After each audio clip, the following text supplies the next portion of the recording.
رب العالمين والعاقبة للمتقين والصلاة والسلام على سيد الأنبياء والمرسلين وعلى آله وأصحابه الطيبين الطاهرين أما بعد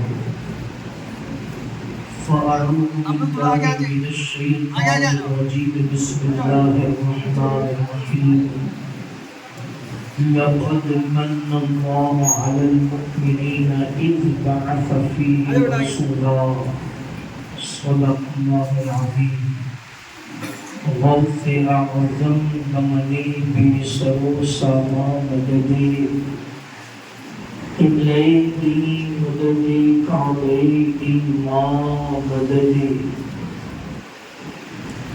بگرداوی بلا افتاد کشتی ضعیف و شکستارات کشتی بحق خواجہ عثمان ہارون مدد کن یا معین الدین چشتی مدد کن یا معین الدین چشتی مدد کن یا معین الدین چشتی حضور امجد ملت صوفی باصفا حضرت الشاہ الحاج امجد حسن خان تھانوی صاحب علم و فن حضرت علامہ و مولانا محمد توقیق رضا صاحب اللہ و دیگر حاضرین محفل آمد مصطفیٰ السلام علیکم ورحمۃ اللہ وبرکاتہ۔ نہایت ہی بیداری اور محبت کا ثبوت پیش کرتے ہوئے جس طریقے سے میں آپ کو پڑھاؤں آپ تمامی حضرات دل کی گہرائیوں کے ساتھ بارگاہ مصطفیٰ جان رحمت صلی اللہ علیہ وسلم میں اپنی غلامی کا ثبوت پیش کریں اور پڑھیں الصلاۃ والسلام علیک یا رسول اللہ، الصلاۃ والسلام علیک یا حبیب اللہ،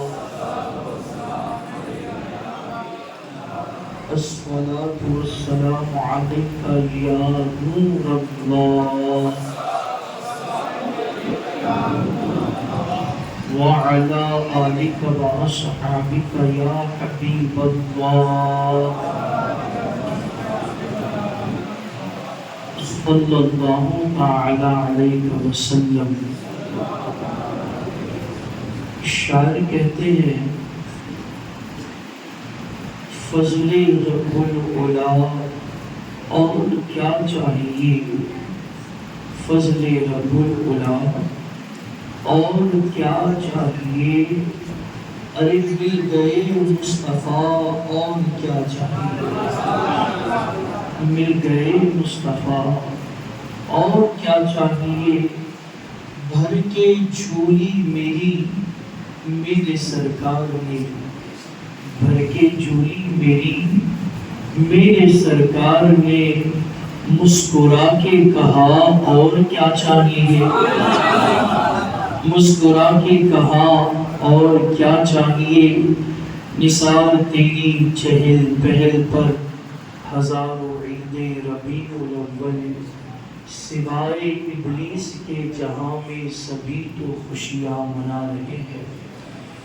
اللہ تبارک و تعالیٰ کا بے پناہ احسان و شکر ہے کہ اس وقت ہم اور آپ ایک ایسی محفل میں حاضری کی سعادت حاصل کر رہے ہیں جو محفل آمد مصطفیٰ کی محفل ہے، اور دل کی الطاف گہرائیوں سے میں حضور امجد ملت کو مبارکباد پیش کرتا ہوں کہ انہوں نے میلاد رسول صلی اللہ علیہ وسلم کی محفل سجائی جس کے بارے میں جس محفل کے بارے میں سید ابا خواجہ جنید بغدادی رضی اللہ تعالیٰ عنہ فرماتے ہیں کہ جو بندہ میلاد رسول کی محفل میں حاضر ہوا ایسا بندہ دنیا سے جب بھی جائے گا تو کامیاب ہو کر جائے گا۔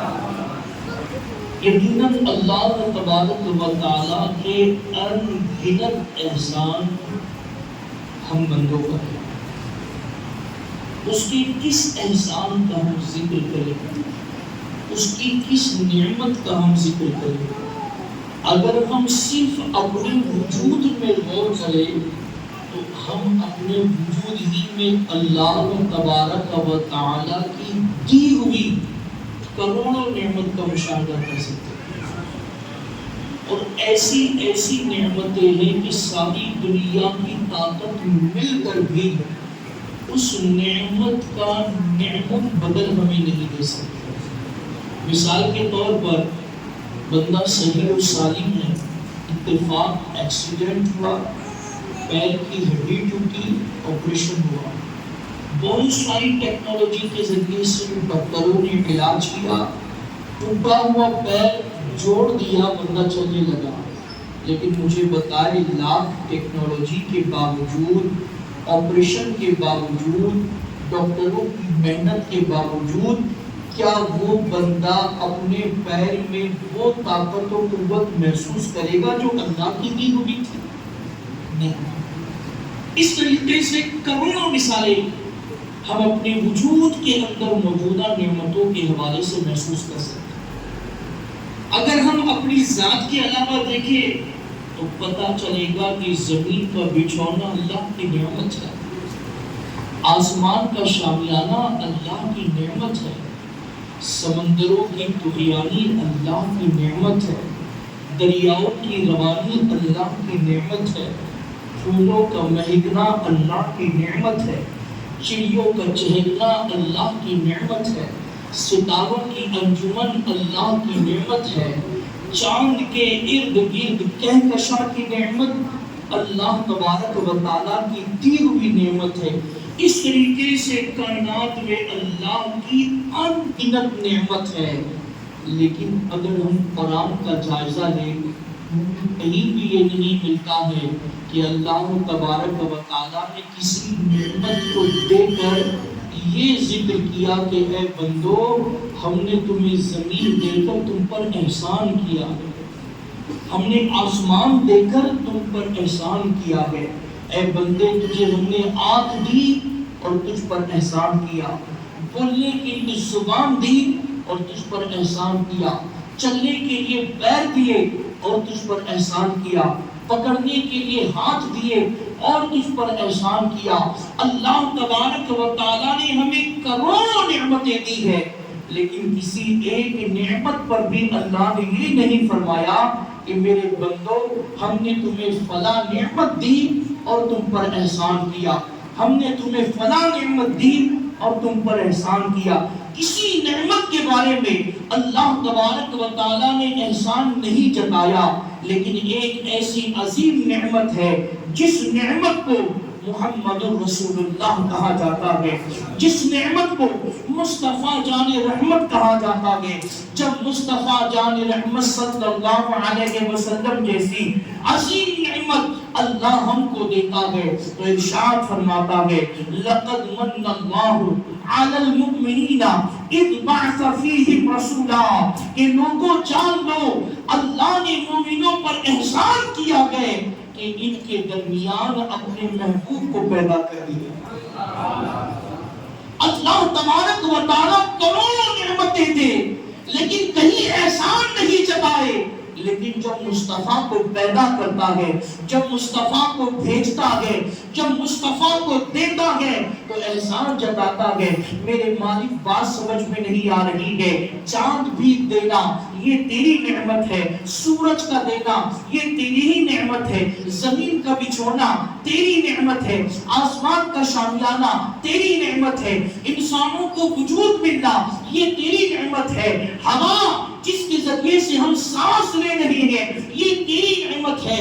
کروڑوں نعمتیں تو نے دی لیکن کہیں احسان نہیں جتایا، لیکن مالک جب مصطفیٰ کو بھیجتا ہے تو احسان جتا رہا ہے، مصطفیٰ کو دے رہا ہے تو احسان جتا رہا ہے، حضور کی ولادت ہو رہی ہے تو احسان جتا رہا ہے۔ مالک سمجھ میں نہیں آتا، سب دیا احسان نہیں جتایا، لیکن مصطفیٰ کو دے رہا ہے تو احسان جتا رہا ہے۔ سبب کیا ہے؟ تو اللہ کی مشیت جواب دے گی، نادانو ساری نعمت میری ہی ہے اور ساری نعمتوں کو دینے والا میں ہی ہوں، لیکن ساری نعمتوں کو دے کر احسان نہیں جتاتا، مصطفیٰ دیتا ہوں تو احسان جتاتا ہوں۔ سبب یہ ہے کہ مصطفیٰ کی نعمت نہ ہوتی تو کائنات کی کوئی نعمت نہ ہوتی۔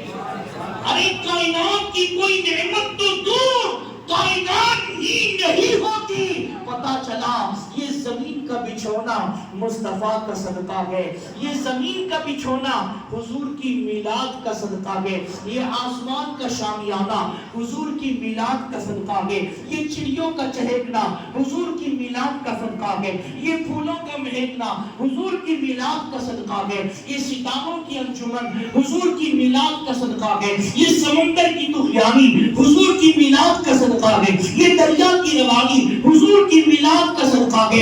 غرض کی کائنات میں سب ملا، یہ حضور کی میلاد کے صدقے ملا۔ جملہ اپنے دلوں پر نقش کر لو، سب ملا میلاد کے ذریعے ملا، اور رب ملا تو میلاد کے ذریعے ملا۔ آپ کہیں گے کیسے؟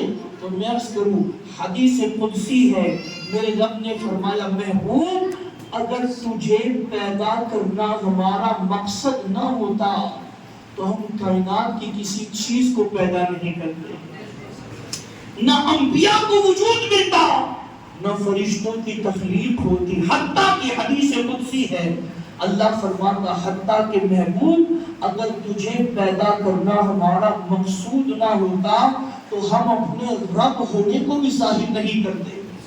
پتا چلا سب ملا حضور کے صدقے ملا، اور رب ملا تو حضور کے صدقے ملا۔ اللہ اب مجھے بتائے جس مصطفیٰ کے صدقے اللہ تبارک و تعالیٰ نے کائنات کو وجود دیا اور کائنات کی ہر نعمت ملی، پھر اس مصطفیٰ کی آمد کے ایام ہے، آقائے کریم صلی اللہ علیہ وسلم کی میلاد کی ایام ہے۔ ہمیں کیا کرنا چاہیے؟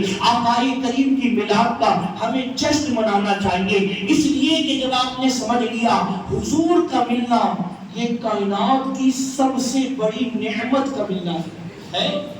حضور نہ ہوتے، امام فرماتے ہیں وہ جو نہ تھے کچھ نہ تھا، وہ جو نہ ہو تو کچھ نہ ہو۔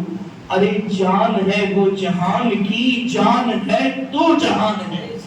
اب جب یہ بات سمجھ میں آ گئی کہ حضور کا ملنا یہ اللہ کی سب سے بڑی نعمت کا ملنا، توجہ، اب جب ہم نے سمجھ لیا کہ حضور کی آمد یہ اللہ کی سب سے بڑی نعمت کا ملنا ہے، تو اب اس نعمت کے ملنے پر کرے کیا؟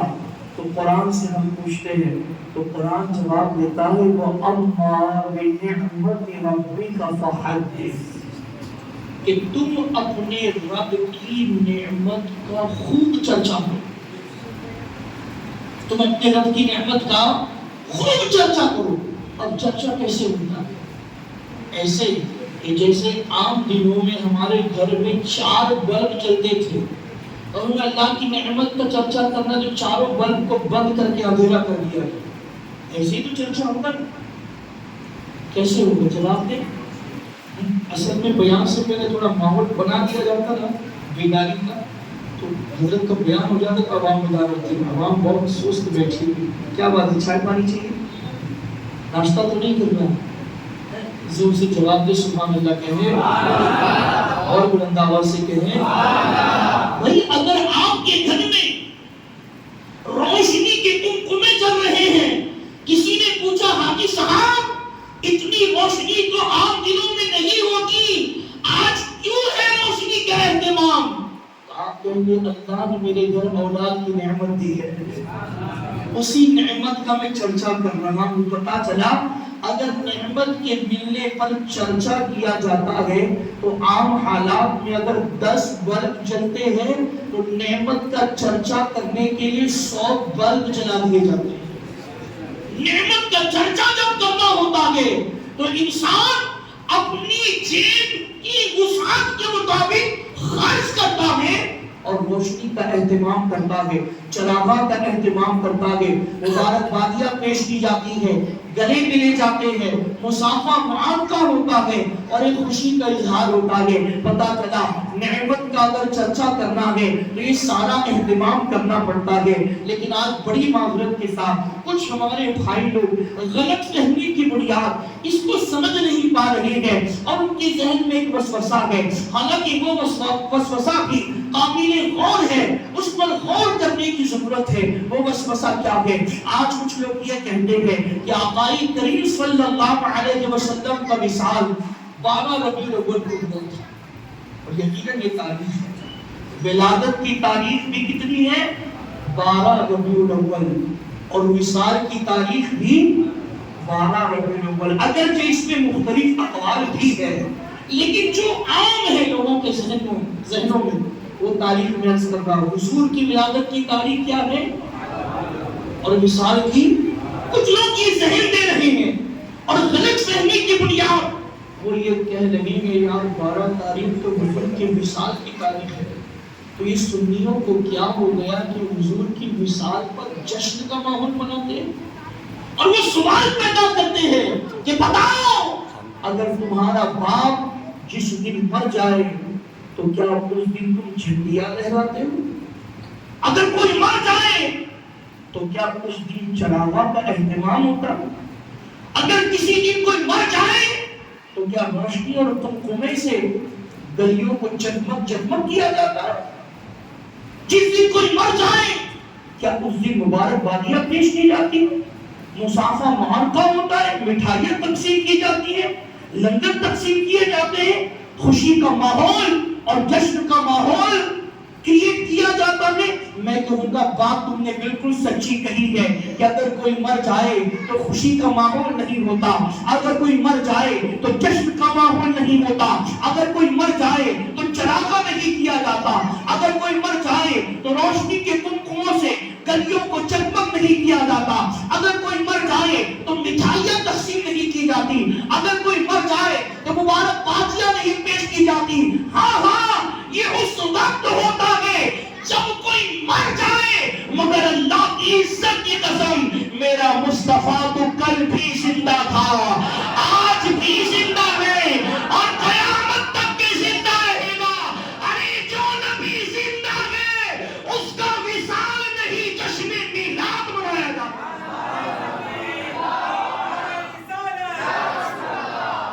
یقیناً بات درست ہے کہ جب کوئی مر جائے تو یہ ماحول نہیں ہوتا، لیکن وہ مصطفیٰ جو خود فرما رہا ہے انما حرم علی الارض ان تأکل الاجساد الانبیاء فنبی اللہ حی یرزق۔ حضور فرما رہے ہیں اللہ تبارک و تعالیٰ نے زمین پر حرام کر دیا ہے کہ وہ نبیوں کے جسم کو کھائے۔ فنبی اللہ حی، حضور فرماتے بس اللہ کا نبی اپنی قبر میں زندہ ہے اور اسے روزی بھی دی جاتی ہے۔ اب مجھے بتائے جب ہمارا نبی قبر میں زندہ ہے تو جو زندہ ہے اس کا وصال نہیں، اس کا تو جشن میلاد منایا ہے۔ آپ نے مولانا یہ کیسے ہو سکتا ہے؟ نبیوں کا جسم زمین کے اندر سلامت ہے، یہ کیسے ہو سکتا ہے جبکہ یہ وہی زمین ہے جس نے بڑے بڑے سرماؤں کی ہڈیوں کو پگھال دیا، بڑے بڑے صاحب طاقت اور صاحب قوت قبر میں جانے کے بعد مٹی مٹی ہو کر بے نام و نشان ہو گئے۔ وہ زمین جس نے بڑے بڑے پہلوانوں کو اپنی آغوش میں لے کر سرما بنا دیا، جن کی ہڈیاں چکنا چور ہو گئی، پھر اس زمین کے اندر نبیوں کا جسم کیسے زندہ رہ سکتا؟ تو میں عرض کروں گا یقیناً یہ زمین ہے جس نے پہلوانوں کو گلا دیا، سرماؤں کو گلا دیا، بڑے بڑے صاحب طاقت و قوت کو گلا دیا، لیکن وہی زمین ہے جس زمین میں ایک کسان ایک نازک سا ننھا منا دانا اور بیج بوتا ہے۔ وہ بیج جب کسان زمین کے اندر بوتا ہے تو بجائے زمین کے اندر اس بیج کے فنا ہو جانے، ختم ہو جانے، گل جانے، وہ بیج کوپل کی شکل میں اگ پڑتا ہے۔ دیکھتے ہی دیکھتے پودا اور درخت کی شکل اختیار کر کے پھل اور پھول دیتا ہوا نظر آتا ہے۔ مجھے بتائے وہ زمین جو بڑے بڑے پہلوانوں کو کھا گئی، آخر وہی زمین ہے بیج کو کھاتی نہیں، اس کو پال رہی ہے، پروان چڑھا رہی ہے، اور وہ پھر بیج کوپل اور کوپل سے پودا اور پودے سے درخت بن رہا ہے۔ آخر سبب کیا ہے؟ سبب یہ ہے زمین کا کام ہے گلا دینا، ختم کر دینا، فنا کر دینا، لیکن یہ زمین کس کے حکم کی محتاج ہے؟ تو آپ کو جواب دینا پڑے گا، زمین پر کسی کا حکم نہیں چلتا، زمین پر جس کا حکم چلتا ہے اسی کو اللہ رب العالمین کہا جاتا ہے، اسی کو خالق کائنات کہا جاتا ہے۔ ارے بات سمجھ میں آ گئی؟ جب زمین پر اللہ کا حکم چلتا ہے تو اسی اللہ کی مرضی ہے زمین پہلوان آ جائے گلا کر ختم کر دینا، سورما آ جائے گلا کر ختم کر دینا، صاحب طاقت و قوت آ جائے گلا کر ختم کر دینا۔ لیکن اے زمین جب ایک کسان بیج کو بوتے تو اسے کھانا نہیں، اسے گلانا نہیں، اسے سڑانا نہیں، اسے ختم نہیں کرنا، بلکہ اس کی پرورش کر کے اس کو پودے میں تبدیل کر دینا۔ تو پھر مجھے بتائیں اسی زمین میں جب اللہ کا نبی آتا ہے تو زمین بھی تو مصطفیٰ کی عاشق ہے۔ ارے انسان ہی نہیں بلکہ حضور کے عاشقوں میں زمین بھی ہے۔ آپ کہیں گے مولانا کیسے؟ تو میرا بات پھیل رہی ہے، مجھے یہ بولنا نہیں، میں سوچ کر نہیں بیٹھا ہوں، بات پھیل رہی ہے۔ آپ کہیں گے مولانا حضور کے زمین کیسے حضور کی عاشق ہے؟ تو کیا آپ نہیں جانتے آقا کریم صلی اللہ علیہ وسلم جب مکے سے ہجرت کر کے مدینہ جا رہے ہیں تو پھر دوران سفر، دوران ہجرت کفاروں کی جانب سے یہ لالچ دی گئی کہ جو محمد عربی صلی اللہ علیہ وسلم اور ابو بکر کو گرفتار کر کے لائے گا اسے سونے سے لدے ہوئے سرخ اونٹ دیے جائیں گے۔ حضرت سراقہ سونے کی لالچ میں حضور کو گرفتار کرنے کے لیے پڑے۔ واقعہ لمبا مختصر کر رہا ہوں۔ جب قریب پہنچ گئے تو میرے آقا نے ارادہ محسوس کیا، حکم دیا زمین سراقہ کو پکڑ لیا۔ زمین نے سراقہ کو پکڑ لیا۔ سراقہ نے حضور کی بارگاہ میں معذرت طلب کی۔ ظاہر سی بات ہے میرے آقا ہے نا، سخاوت کے دھنی ہیں، کیسے معاف نہ کرے؟ حضور نے حکم دیا زمین چھوڑ دے، زمین نے چھوڑ دیا۔ تو زمین نے چھوڑا، سراقہ کے دل میں پھر کنگنوں کی لالچ، پھر سونے کی لالچ نے ہمرائی، سراقہ پھر آگے بڑھے۔ میرے آقا نے پھر حکم دیا زمین سراقہ کو پکڑ لے۔ گھوڑے کی ٹانگوں سمیت زمین نے سراقہ کو اپنے اندر دھسانا شروع کیا۔ معذرت طلب کی، میرے آقا نے معاف فرمایا۔ تیسری مرتبہ پھر بڑھے، پھر زمین نے حضور کے حکم سے پکڑا۔ حضور نے پھر حضور کی بارگاہ میں سراقہ نے معذرت طلب کی، میرے آقا نے پھر چھوڑ دیا۔ اور اب کی مرتبہ سراقہ سچے دل سے تائب ہوئے تو حضور دیکھ رہے تھے نا کہ سونے کی لالچ میں آ رہی ہے، تو میرے آقا نے فرمایا سراقہ اب تم نے ہماری اطاعت میں سونے کو قربان کر دیا تو ہم دیکھ رہے ہیں اپنی نگاہوں سے کہ وہ دن دور نہیں ہے جب تیرے ہاتھ میں کیسر و کسریٰ کے سونے کی کنگن آئے گی۔ واقعی لمبا اس طرف نہیں جاتا، یہاں بتانا مقصود یہ ہے ارے زمین حضور کے حکم پر پکڑتی بھی ہے اور چھوڑتی بھی ہے، پکڑ پکڑ کر اور چھوڑ چھوڑ کر زمین بتا رہی ہے یہ مصطفیٰ جس طریقے سے انسانوں کے مالک ہے اسی طریقے سے یہ زمین کے بھی مالک ہے۔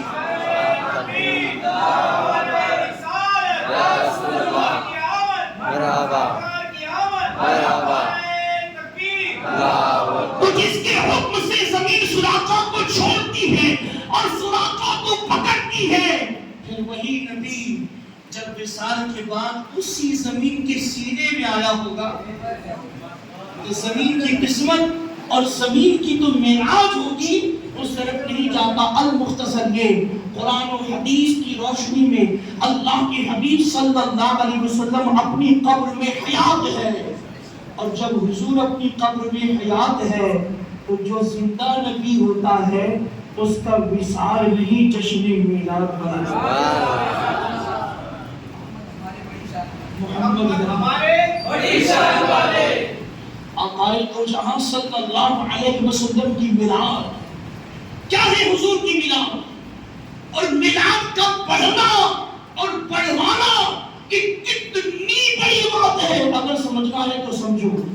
میرے رب نے ارشاد فرمایا وَاتَّخِذُوا مِن مَقَامِ إِبْرَاهِيمَ مُصَلًّى. مقام ابراہیم کو نماز کی جگہ بناؤ. کیا وجہ ہے مقام ابراہیم کو مصلی بنانے کا؟ کوئی بتا سکتا ہے ریزن؟ کیا سبب ہے؟ کہ اس پتھر پر حضرت ابراہیم علیہ السلام کے نقش قدم ہے، اس لیے اسے مصلی بنایا گیا. یہ بات ہے. یہ بات ہے. کیا پورے مکے میں ایک ہی پتھر پر اس پر ابراہیم علیہ السلام نے قدم رکھے؟ اس سینکڑوں پتھر ایسے ہوں گے.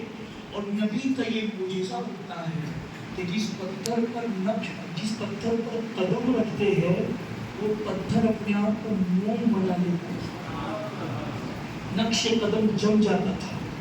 تو ایسے سینکڑوں پتھر ہو گئے، لیکن کیا وجہ ہے کہ اس پتھر کو مصلی بھی بنایا گیا؟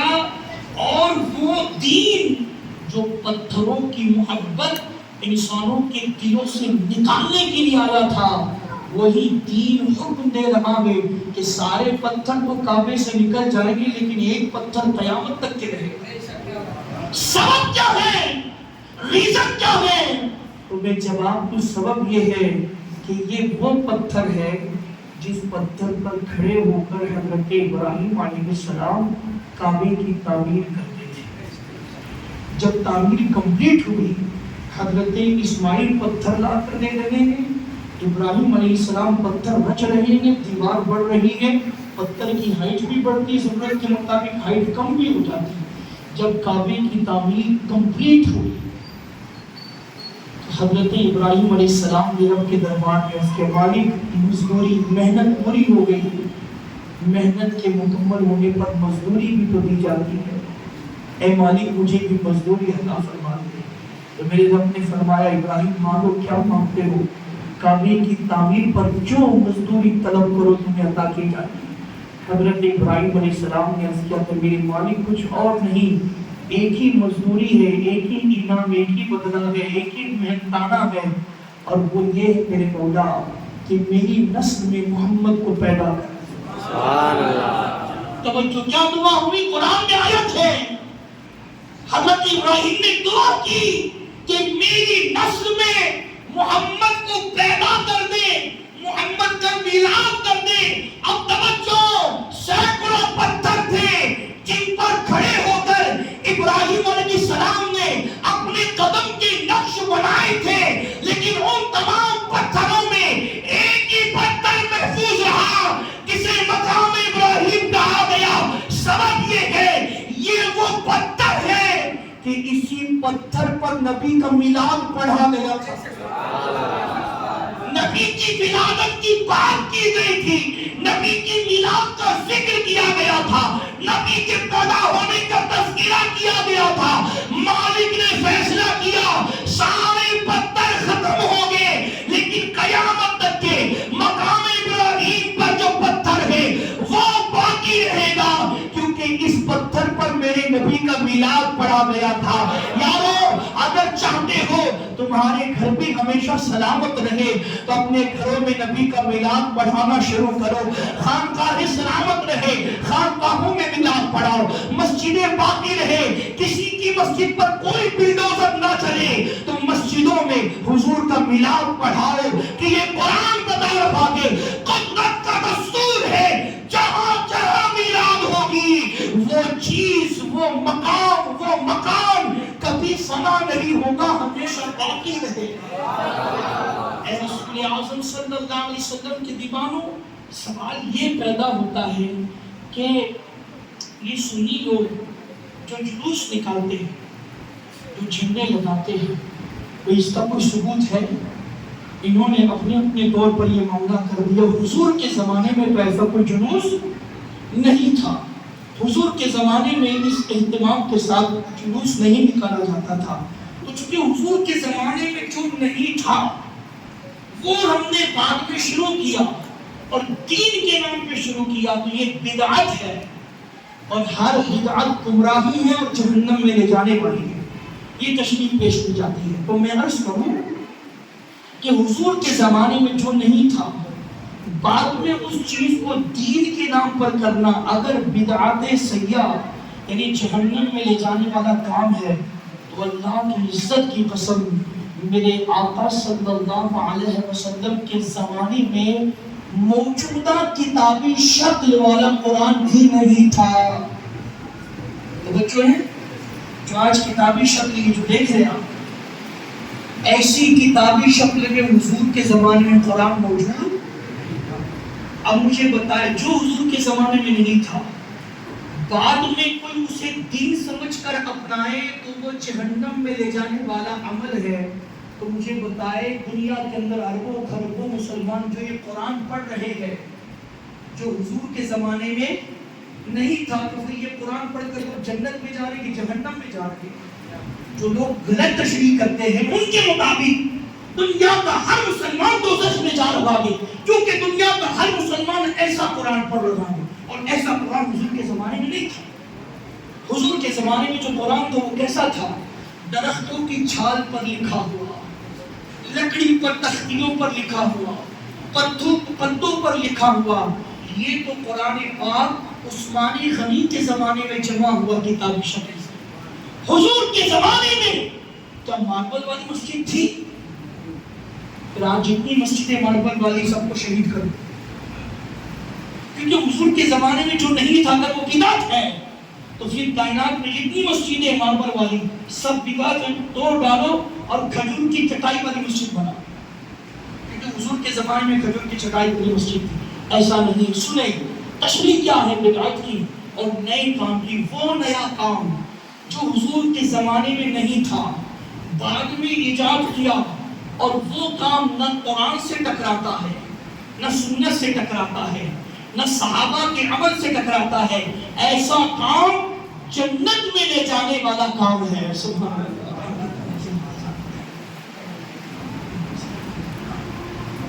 تو اب پتہ ہی چلا کہ جس طریقے سے حضور کے زمانے میں اذان پڑھنے کا عمل موجود تھا، اب ترقی ہوئی زمانے میں اذان تو ہے، اذان کے ساتھ لاؤڈ سپیکر ڈال دیا گیا۔ حضور کے زمانے میں لاؤڈ سپیکر نہیں تھا لیکن اذان تھی۔ اب لاؤڈ سپیکر نہ قرآن سے ٹکرا رہا ہے، نہ حدیث سے ٹکرا رہا ہے، نہ صحابی کے کسی عمل سے ٹکرا رہا ہے۔ پتہ چلا لاؤڈ سپیکر میں اذان ہوگی، اذان بھی درست ہے، اور اس اذان کو سن کر مسجد میں آنا بھی درست ہے۔ حضور کے زمانے میں مسجد کا پایا جانا چٹائی کی تھی لیکن تھی۔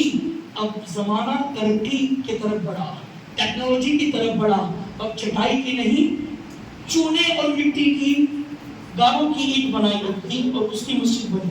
پھر ترقی ہوئی RCC کی، ماربل کی، پھر آگے بھی اور ترقی ہوتی رہے گی اور اضافہ ہوتا رہے گا۔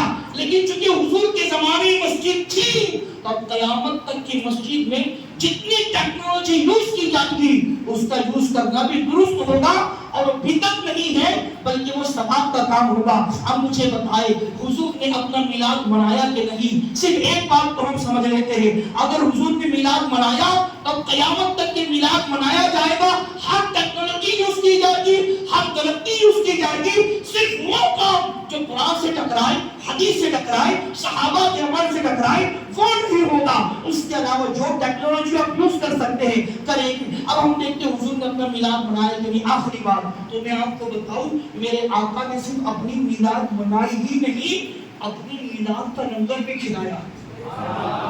آج لنگر ہے نا، اور یہ میلاد ہی کا لنگر ہے، تو یہ لنگر حضور کی سنت ہے۔ آپ کہیں مولانا کیسے؟ تو نہیں بات نہیں کر، میں عرض کروں میرے پاس کم سے کم 1 درجن حوالے سے، کتنے؟ 1 درجن بڑے بڑے محدثین ائمہ کے حوالے جن کو کوئی رد نہیں کر سکتا، لیکن وقت نہیں، اس لیے حوالوں کا ذکر نہیں، اصل بات پیش کر کے گفتگو ختم۔ آقائے دو جہاں صلی اللہ علیہ وسلم کی حضور سید عالم صلی اللہ علیہ وسلم نے اپنے صحابہ کو بلایا اور اپنی میلاد کے بکرے ذبح کر کے کھلائے۔ جب ہم یہ بات پیش کرتے ہیں تو بولتے ہیں حضرت آپ نے غلط بات کہی، وہ میلاد کے بکرے نہیں تھے، وہ عقیقے کے بکرے تھے۔ کیا کہتے ہیں لوگ کہ حضور نے اپنے عقیقے کے بکرے کھلائے؟ تو میں آپ کو پہلا جواب یہ دیتا ہوں کہ بھائی حضور کا عقیقہ حضور کے بچپن ہی میں حضور کے دادا نے کر دیا تھا۔ جب ہم یہ جواب دیں تو وہ بولتے نہیں، وہ اعلان نبوت کے پہلے کا عقیقہ تھا، اس لیے حضور نے اعلان نبوت کے بعد عقیقے کا اعادہ فرمایا، لوٹایا، دوبارہ کیا۔ تو میں ان سے عرض کرتا ہوں کہ عقیقہ لوٹانا زیادہ ضروری تھا کہ نکاح کا لوٹانا زیادہ ضروری تھا، کیونکہ میرے آقا کا پہلا نکاح اعلان نبوت کے پہلے ہوا تھا۔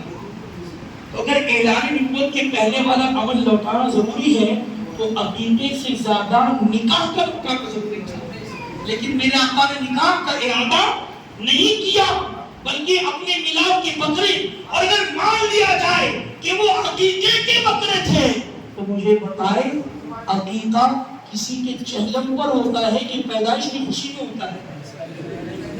آپ نے سنا کہ بھی فلاں کا چہلم میں اس کے عقیقے کے بکرے، تیجے کے فاتح عقیقے کے بکرے۔ اگر مان لو کہ عقیقے کے بکرے تھے تو نادانو عقیقہ بھی پیدائش پر ہی تو کیا جاتا ہے۔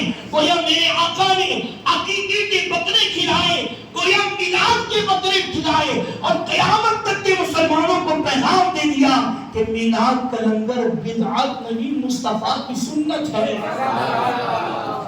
رہی بات جھنڈا، رہی بات جھنڈے کی تو حضرت آمنہ فرماتی، اس کی بھی میرے پاس 20 حوالے ہیں، فرماتی کہ جب حضور کی ولادت ہوئی ایسا نور پھوٹا، ایسا نور پھوٹا، ایسا نور پھوٹا کہ اس نور کی روشنی میں نے مشرق سے مغرب تک سارا عالم دیکھ لیا۔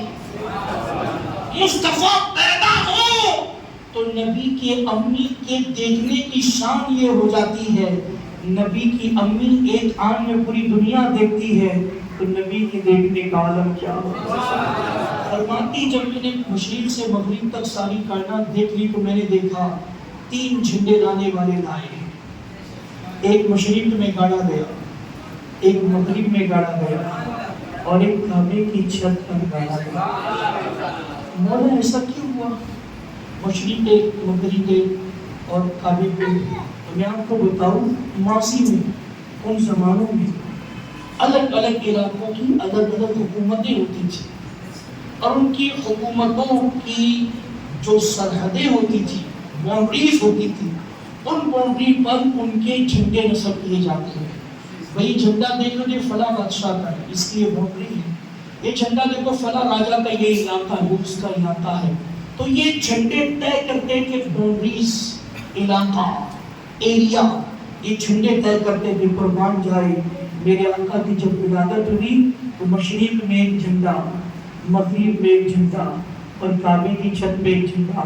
گویا قدرت نے بتا دیا جو دنیا کا بادشاہ ہوتا ہے اس کی سرحدیں، اس کی باؤنڈریز ایک شہر پر، ایک علاقے پر، ایک خطے پر یا ایک ملک پر محیط ہوتی ہے، لیکن یہ وہ شہنشاہ ہے جس کی سلطنت ایک گاؤں پر نہیں، ایک شہر پر نہیں، ایک ملک پر نہیں، بلکہ مشرق میں جھنڈا، مغرب میں جھنڈا، مشرق و مغرب کے درمیان ساری کائنات آ گئی۔ قدرت نے بتا دیا آج وہ آ گیا جو ساری کائنات کا سلطان ہے، ساری کائنات کا راجا ہے، اور کعبے پر اس لیے جھنڈا کہ مشرق و مغرب میں اس کی سلطنت ہوگی اور کعبہ اس کا سینٹر ہوگا۔ تو گویا وہ مصطفیٰ جس کی آمد پر قدرت کی جانب سے جھنڈے لگائے گئے تو بتا دیا گیا جھنڈوں کو کبھی بدعت نہ سمجھنا، جب میلاد آئے تو جھنڈے لگانا کہ جھنڈے لگانا ہی قدرت کی سنت ہے۔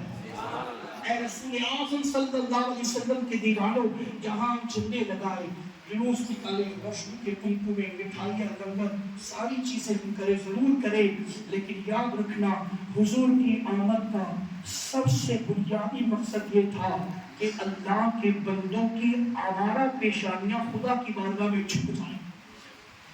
حضور کی میلاد منانے کا سب سے بڑا طریقہ یہ ہے کہ 5 وقت کی نماز کو قائم کریں۔ حضور کی میلاد کا منانے کا سب سے بڑا طریقہ یہ ہے کہ حرام کاروبار کو چھوڑ دیں۔ حضور کی میلاد منانے کا سب سے بڑا طریقہ یہ ہے کہ ماں باپ کی خدمت کرو، جہاں جھنڈیاں لہراؤ، روشنی سے کنکموں سے گلیاں سجاؤ، یہ سارا نظام پیدا کرو، لیکن یہ صرف مستحب عمل ہے۔ میرے آقا کی آمد کے جو بنیادی مقاصد ہے ان مقاصد کو اپنی زندگی میں شامل کرو، گویا آپ نے میلاد کا سب سے بڑا جشن منایا۔ ورنہ یہ نہ ہو کہ نبی کے نام پر نعرہ تو لگایا جائے اور اللہ کے سجدے قضا کر دیے جائے، تو یہ حضور سے غداری ہوگی۔ یہ نہ ہو میلاد کا لنگر تو کھائے لیکن ساتھ ہی ساتھ سود کے لقمے بھی اپنے حلق میں اتارے جائے۔ یہ نہ ہو کہ نبی کے نام پر اور نبی کا ذکر سن کے اپنی آنکھوں میں آنسو تو پیدا کیے جائے، لیکن ساتھ ہی انہی نگاہوں سے رات کے 3 بجے تک کسی کے گندے ننگے بدن کو دیکھا جائے۔ اگر یہ عمل کرو گے تو میلاد کے نام پر جو کرو سب بیکار ہے۔ اگر نماز کی پابندی، شریعت کی پابندی، سنت کی پابندی کے ساتھ جھنڈے لگاؤ، گلیاں سجاؤ، جلوس نکالو، تو یہ اتنا بڑا عمل ہوگا کہ جس طریقے سے یہاں جھنڈے کے ساتھ ہم جلوس نکالتے ہیں، ایسا ہی جلوس پھر قیامت کے دن جھنڈے کے ساتھ نکالا جائے۔ عمل کریں گے انشاءاللہ، گج گج کی حضور کی میلاد منائیں گے انشاءاللہ۔ کوئی کچھ بھی کہے، دلیل ہمارے پاس ہزاروں ہے، لیکن عوام دلیل اگر نہیں دے سکتی ہے، کوئی سوال کرے تو ایک ہی جواب، ہم حضور کی میلاد بغیر دلیل کے مناتے ہیں۔ ہم حضور کی میلاد بغیر دلیل کے مناتے ہیں۔ اگر پوچھا جائے کہاں لکھا ہے حضور کی میلاد منانا، تو کہہ دینا ہماری تقدیروں میں لکھا ہے حضور کی میلاد کو منانا۔ السلام علیکم۔